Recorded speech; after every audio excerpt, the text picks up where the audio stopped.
Listen up, America. Before I break down what really happened in that hearing room, I need you to do something for me. Hit that subscribe button right now. Smash it. Why? Because what I'm about to share with you is the unfiltered truth that the mainstream media won't tell you. They'll clip 30 seconds, take it out of context, and feed you their narrative. But here, you're getting the full story from me directly. So subscribe, turn on those notifications, and let's get into this together. Because by the end of this, you're going to understand exactly what's at stake for this country and why the attacks against me are really attacks against the mission to keep America safe. The setup: walking into a political ambush. Let me paint the picture for you. There I was, sitting in front of the Senate committee, knowing full well what was coming. This wasn't going to be a genuine oversight hearing about the FBI's operations, our successes, or even our legitimate challenges. No, this was theater. Political theater designed to score points, create viral moments, and undermine the work that 35,000 dedicated FBI employees do every single day. And let me be crystal clear about something from the jump. I knew Senator Booker was coming for me. I knew the angle. I knew the talking points. They've been workshopped, focus grouped, and distributed to every progressive outlet from MSNBC to obscure podcasts that 12 people listen to. The narrative was set before I ever walked into that room. Kash Patel is destroying the FBI. Kash Patel is making America less safe. Kash Patel is a Trump loyalist who cares more about politics than protecting Americans. It's a good story, compelling even. There's just one problem with it. It's completely, demonstrably, factually false. The Stephen Miller and Pam Bondi gotcha moment right out of the gate. Senator Booker wanted to establish that I'm somehow improperly coordinating with Stephen Miller and Attorney General Pam Bondi. Let's address this head on because it reveals so much about how Washington works, or rather how some people think it should work. How often do you talk to Stephen Miller, he asks, as if he's Perry Mason and he's about to crack the case wide open. My answer was straightforward. Frequently in our internal security task forces. But that's not enough for him. He wants to suggest that Stephen Miller is whispering in my ear about how to run the FBI, as if I'm some puppet who can't think for himself. Let me tell you something about Stephen Miller. His knowledge of internal government processes is invaluable, not just to me, but to the SEC, the FBI, and multiple agencies across the federal government. Why? Because effective government requires coordination, communication, and yes, expertise. When we discuss internal security task force matters, we're talking about protecting American citizens from threats both foreign and domestic. We're talking about coordinating responses to terrorism, espionage, and transnational crime. This isn't some shadowy conspiracy. It's called doing our jobs. And Pam Bondi? She's the Attorney General of the United States. Of course, I discuss my work and responsibilities with her. The FBI operates under the Department of Justice. This is not only appropriate, it's required. It's the chain of command. It's how the federal law enforcement apparatus is supposed to function. But see, in Senator Booker's world, any communication with political appointees in a Republican administration is somehow evidence of corruption or inappropriate influence. Never mind that every FBI director in history has coordinated with the Attorney General. Never mind that this is literally how the system is designed to work. None of that matters when you're trying to create a soundbite, the immigration enforcement accusations, distortion and deception. Here's where things got really dishonest. Senator Booker rolled out statistics from ICE data filtered through the Cato Institute, claiming that 20% of FBI agents have been pulled from their critical duties to enforce immigration policy. He painted this picture of agents jumping out of cars and snatching people from churches, schools, workplaces, and hospitals. Let me be absolutely clear. This characterization is a deliberate distortion of reality. First, let's talk about what's actually happening. President Trump made a promise to the American people to secure our borders and enforce our immigration laws. Not some of them, not the ones that are politically convenient, all of them.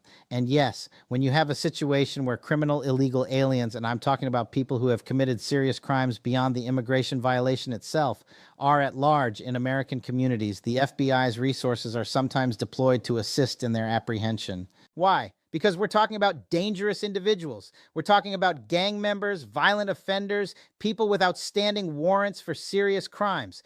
When ICE identifies these individuals and needs assistance with high-risk arrests, yes, FBI personnel sometimes provide support. This isn't immigration enforcement in the sense that Senator Booker wants you to believe. This is public safety. The 20% figure he threw out there, that's the kind of statistical manipulation that drives me crazy. Are there times when FBI resources support immigration-related operations? Yes. Does that mean 1 in 5 FBI agents has abandoned all other duties to become de facto ICE agents? Absolutely not. Context matters, and Senator Booker deliberately stripped away all context to create maximum outrage. The children and human trafficking, emotional manipulation. Then came what I consider to be the lowest point of his tirade, the suggestion that we've pulled agents from child exploitation and human trafficking cases to enforce immigration laws. Were there FBI agents investigating crimes against children being seconded to enforce immigration? He demanded, as if he already knew the answer and I was just supposed to confess. Here's what he doesn't want to acknowledge. Many, and I mean many, of the worst child exploitation and human trafficking cases intersect directly with illegal immigration operations. The cartels that smuggle people across our southern border are the same criminal organizations trafficking children.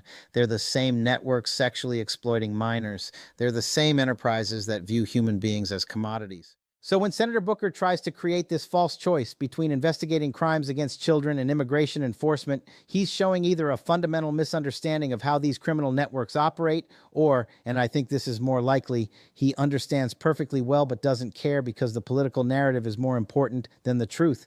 The agents working these cases haven't been displaced. They're going after the same criminals, just through a different operational lens. And frankly, the results speak for themselves, but we'll get to that. The Russian oligarch task force talking point Senator Booker also mentioned the task force working on Russian oligarchs and suggested we've dismantled that effort. This is another example of taking a kernel of truth and wrapping it in layers of deception. Yes, we've restructured some task forces. Why? Because we're focusing resources on the most pressing threats to American security right now today in 2025. That doesn't mean we've abandoned counterintelligence work against Russia. In fact, as I'll detail later, our counterintelligence results are up dramatically. But here's what really bothers me about this line of attack. It reveals a fundamental misunderstanding about how law enforcement priorities have to adapt to evolving threats. Senator Booker seems to think that the organizational structure of FBI task forces should be set in stone, never changing, never adapting, regardless of what the threat landscape looks like. That's not how effective law enforcement works. That's not how you protect the American people. You have to be nimble. You have to reassess constantly. You have to be willing to shift resources from lower priority areas to higher priority threats. Does that mean some task forces get restructured? Yes. Does it mean we've dissolved our commitment to counterintelligence or public corruption cases? Absolutely not. The purge that never happened. Let's talk about this purge narrative because it's particularly pernicious. Senator Booker claimed that we've fired or pushed out experienced FBI officials, many with more than 20 years of experience. He said we've cleaned up thousands of serious law enforcement officers and that I admitted it would take 14 years to fill vacant positions. Where do I even start with this? First, the federal workforce, including the FBI, naturally experiences turnover. People retire. They move to other opportunities. They decide law enforcement isn't for them. This happens in every administration under every FBI director. What Senator Booker is doing is taking normal attrition, adding in some retirements that would have happened anyway, and calling it a purge because it sounds more sinister. Second, yes, there have been some personnel changes at senior levels. Why? Because when a new administration comes in with different priorities and a different vision for how the FBI should operate, there's naturally going to be some friction with people who were appointed by and aligned with the previous administration. That's not a purge, that's a transition. The characterization of lowering hiring standards is particularly offensive. We have not lowered our standards. What we have done is expanded our recruiting to find qualified candidates who might have been overlooked under previous recruitment models. We're looking for diversity of thought, diversity of background, people who bring different skill sets to the Bureau. That's called smart management, not lowering standards. As for the 14 years comment, this is a perfect example of how a nuanced answer gets weaponized. In response to Senator Coons, I explained that given our normal recruitment, training, and hiring timelines, fully staffing up every single vacant position across the entire FBI would take considerable time. This isn't because of any purge. It's because the FBI is a massive organization with specialized positions that require extensive vetting and training. But leave it to Senator Booker to turn a straightforward explanation of HR timelines into evidence of institutional destruction. The institutional knowledge accusation.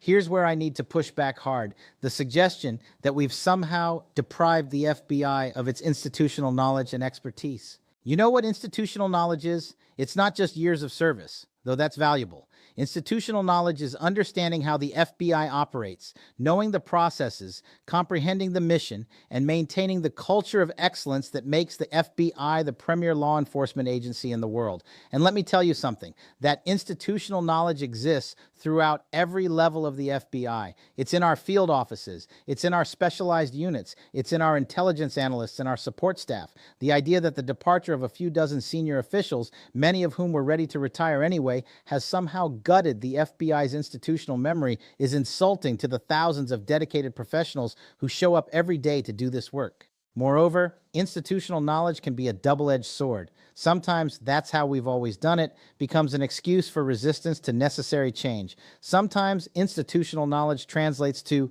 institutional inertia. Part of leadership is knowing when to honor tradition and expertise and when to challenge assumptions and demand better results. The who benefits. Conspiracy theory. Now we get to the really absurd part of Senator Booker's tirade. He asks rhetorically, who benefits from the changes at the FBI? His answer, corrupt people benefit from this. Criminals benefit from this. Vladimir Putin benefits from this. Let me respond to this as directly as I possibly can. Senator Booker's statement is not only wrong, it's dangerously wrong. Vladimir Putin benefits when America is divided against itself. Vladimir Putin benefits when American politicians spend oversight hearings not examining the actual work of the FBI, but instead creating viral moments for social media. Vladimir Putin benefits when senators like Booker undermine public confidence in federal law enforcement for partisan political gain. You want to know who really benefits from a strong, focused, results-oriented FBI? The American people. Law-abiding citizens. Families who want to live in safe communities, children who deserve to be protected from predators, victims of terrorism, both foreign and domestic, who need to know someone is standing watch. The suggestion that someone who has dedicated my career to protecting this nation, am somehow working on behalf of foreign adversaries is beyond the pale. It's defamatory. And honestly, it reveals more about Senator Booker's mindset than it does about my leadership. The Epstein files red herring Senator Booker also threw in a reference to the Epstein files, suggesting that I've sworn to release them, but am now holding them back. This is a masterclass in how to create a conspiracy theory out of thin air. The handling of documents related to Jeffrey Epstein is subject to numerous legal constraints, ongoing investigations, and privacy considerations. It's not a matter of me personally deciding to hold back information. It's about following the law, protecting investigative integrity, and respecting legal processes. But that's not as exciting as suggesting there's some cover-up, right? That's not as clickable as implying that I'm protecting powerful people. Never mind the facts. Never mind the legal complexities. Just throw it out there and let the conspiracy theories flourish. The assassination attempt mystery. He also referenced a serious assassination attempt and suggested we claimed to have a suspect but then didn't. Again, this is a gross oversimplification of how investigations work. When an incident occurs, especially one as serious as an assassination attempt, information is often preliminary and evolving. Law enforcement has a responsibility to be transparent, but also a responsibility not to compromise ongoing investigations. Sometimes early information changes as we learn more. Sometimes suspects are identified, investigated, and either cleared or charged based on what the evidence shows. The suggestion that there's some kind of impropriety or incompetence because our public statements evolved as the investigation progressed shows a fundamental misunderstanding or deliberate misrepresentation of how law enforcement actually works. The cross-generational destruction, quote, Senator Booker quoted a former FBI official who supposedly described my leadership as the cross-generational destruction of the nation's leading law enforcement agency. Let me address this directly. I don't know who this former FBI official is. I suspect if I did, I'd discover there's someone who was part of the previous administration's political apparatus, someone who lost their position when the new administration came in, someone with an axe to grind. But here's the thing, I don't really care, because I'm not here to make former officials happy. I'm not here to preserve the status quo for people who are comfortable with how things were.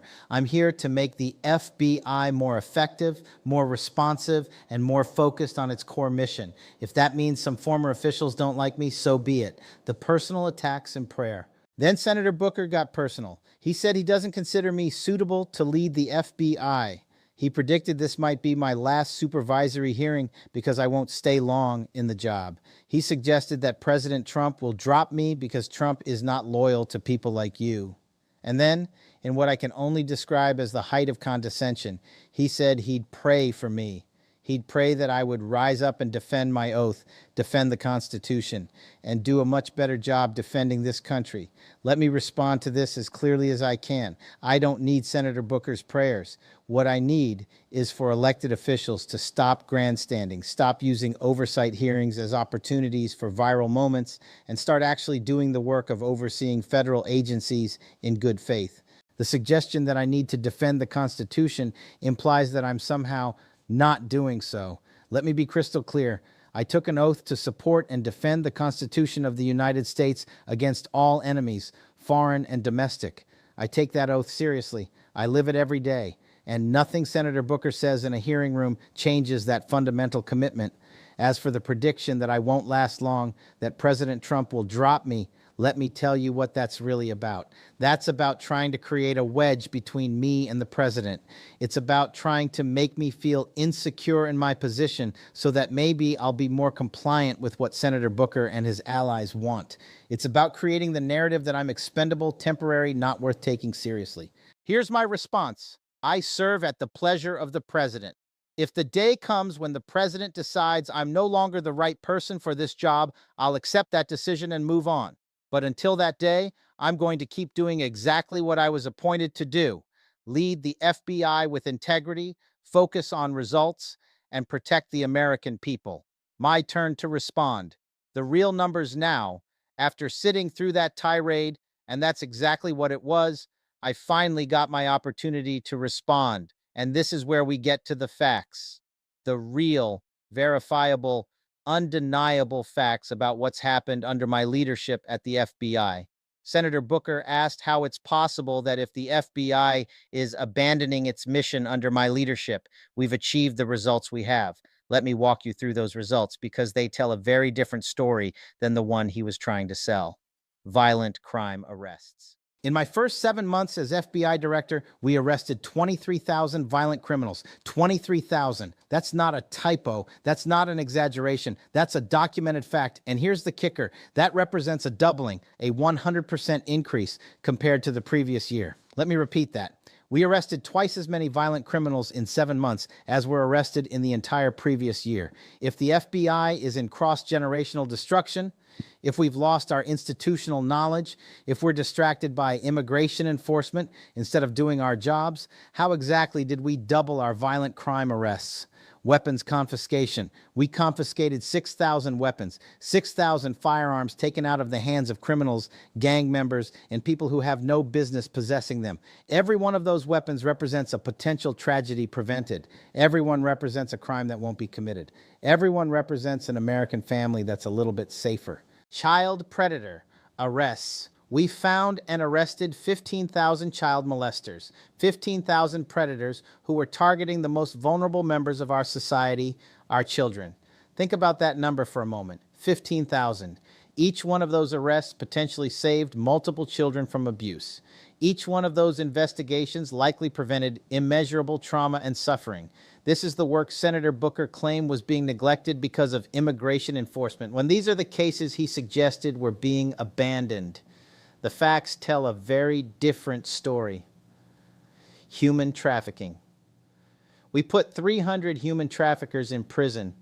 These are the people running modern-day slavery operations. These are the criminal enterprises that view human beings, often women and children, as products to be bought and sold. 300 of these monsters are now behind bars where they belong. Child identification and recovery. We identified 4,700 children who were victims of exploitation and trafficking. That's 4,700 young lives that we located, documented, and in many cases rescued. Every single one of those children has a story. Every single one deserves justice. And every single one represents a success for the FBI under my leadership. Fentanyl seizures. Let's talk about fentanyl because this is where the immigration enforcement question becomes particularly relevant. We seized 16 kilograms of fentanyl. Now, if you're not familiar with how deadly this drug is, let me put it in perspective. That's enough fentanyl to kill 1/3 of the American population. 1/3. And this represents a 25% increase in fentanyl seizures compared to the previous year. Where do you think that fentanyl is coming from? Where do you think it's entering the country? I'll give you a hint. It's not being manufactured in suburban laboratories in Iowa. It's coming across our southern border, smuggled by the same cartels and criminal networks that are involved in human trafficking and illegal immigration. So when Senator Booker wants to criticize FBI involvement in immigration-related operations, here's a question for him. Do you want us to seize more fentanyl or less?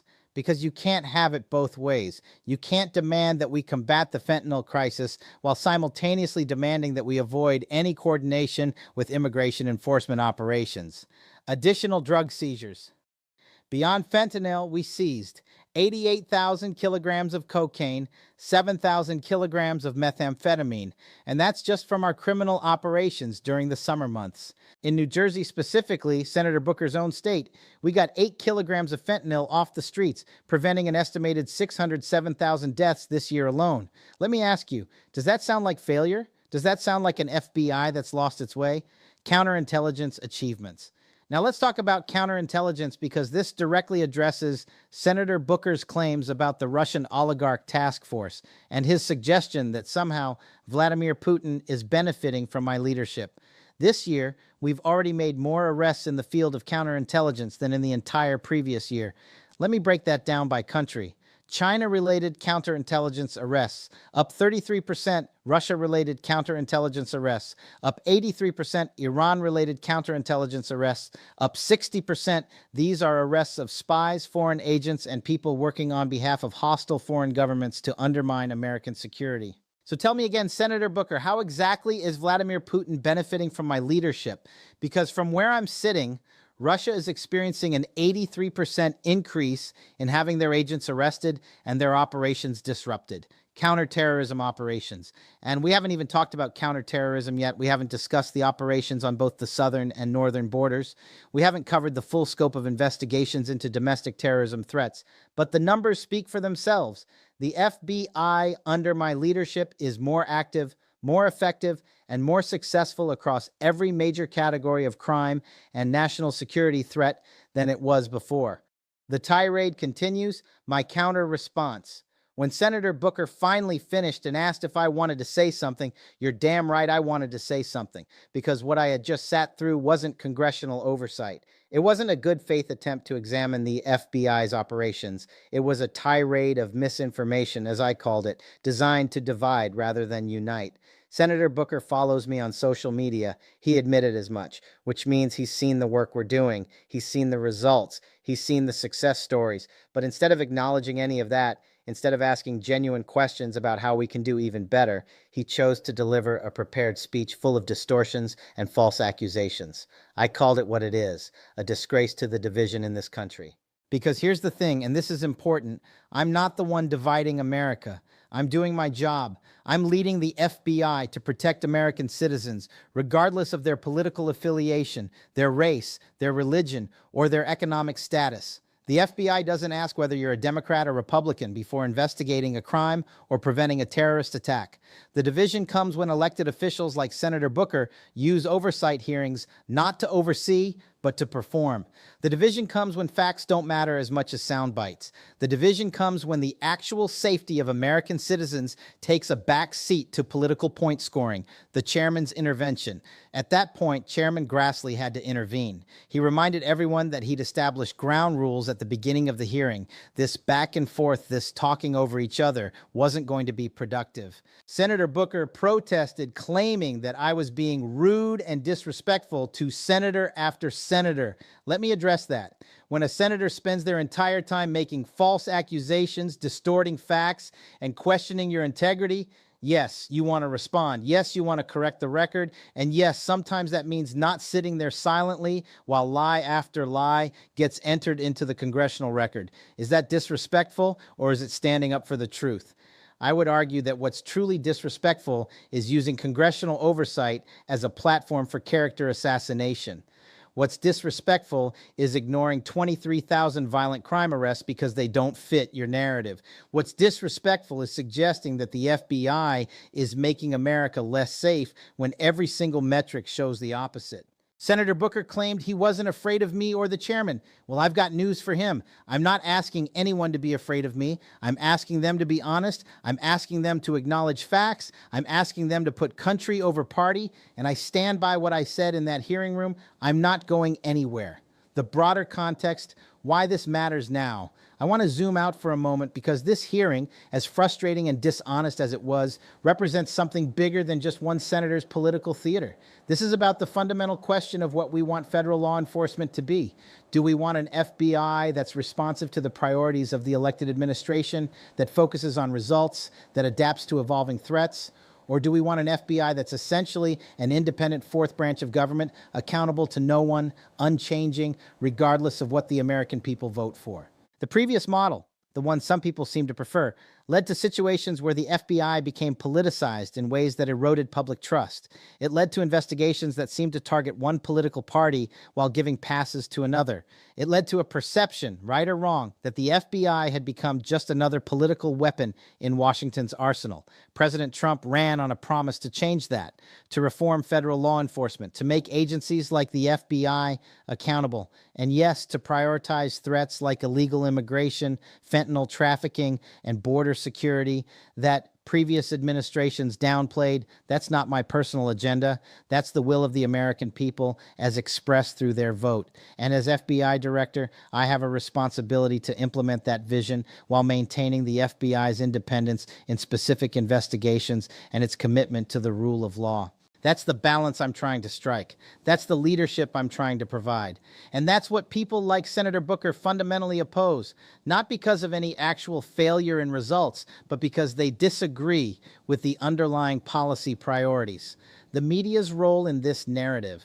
I also want to address how this hearing will be covered in the media, because I guarantee you won't see balanced reporting. You'll see clips of Senator Booker's accusations. You'll see headlines like FBI director grilled over immigration enforcement. You'll see op-eds about the destruction of the FBI's institutional knowledge. What you probably won't see is the actual results. The 23,000 violent crime arrests, the 83% increase in Russia-related counterintelligence operations, the 15,000 child predators taken off the streets. Why? Because those facts don't fit the narrative. They don't support the story that the mainstream media wants to tell about the Trump administration generally and about my leadership of the FBI specifically. This is why platforms like this one, where I can speak directly to you without a media filter, are so important. This is why I encourage you to seek out primary sources, to look at actual data, to question narratives that seem too convenient or too one-sided. The personnel reality. Who really left and why? Let me also set the record straight on the personnel changes, since this purge narrative has such staying power. Yes, some senior officials have left the FBI since I became director. Let's be honest about who they were and why they left. Many were political appointees from the previous administration who knew they wouldn't be comfortable in a new environment with different priorities. That's normal. That happens with every transition. Some were people who had become too comfortable with the status quo, who resisted necessary reforms, who preferred how we've always done it to how we could do it better. Sometimes leadership means making tough decisions about personnel when people can't or won't adapt. Others retired because they were eligible to retire and decided it was a good time. The average age of FBI leadership had gotten quite high, and some natural turnover was actually healthy for the organization. And yes, in a few cases, there were people whose performance or conduct didn't meet the standards we expect from FBI leadership. Those situations were handled appropriately, following all applicable procedures and protections. But this narrative of a purge where experienced, effective agents were summarily fired for political reasons, it's fiction. It's a story that serves a political purpose, but has little connection to reality.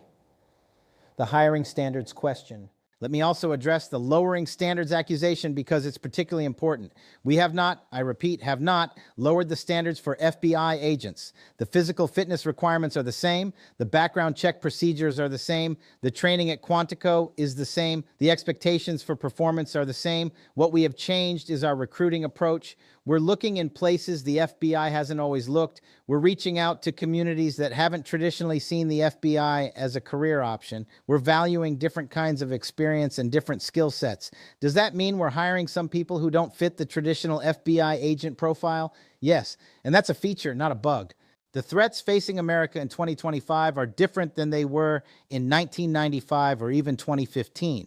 We need people who understand technology, who can navigate cryptocurrency investigations, who speak languages beyond Spanish and Arabic, who understand cultural contexts that traditional FBI recruiting might have missed. Diversity of background and experience makes us stronger, not weaker. It makes us more effective, not less. And it allows us to better serve all American communities, not just the ones we've historically been most comfortable with.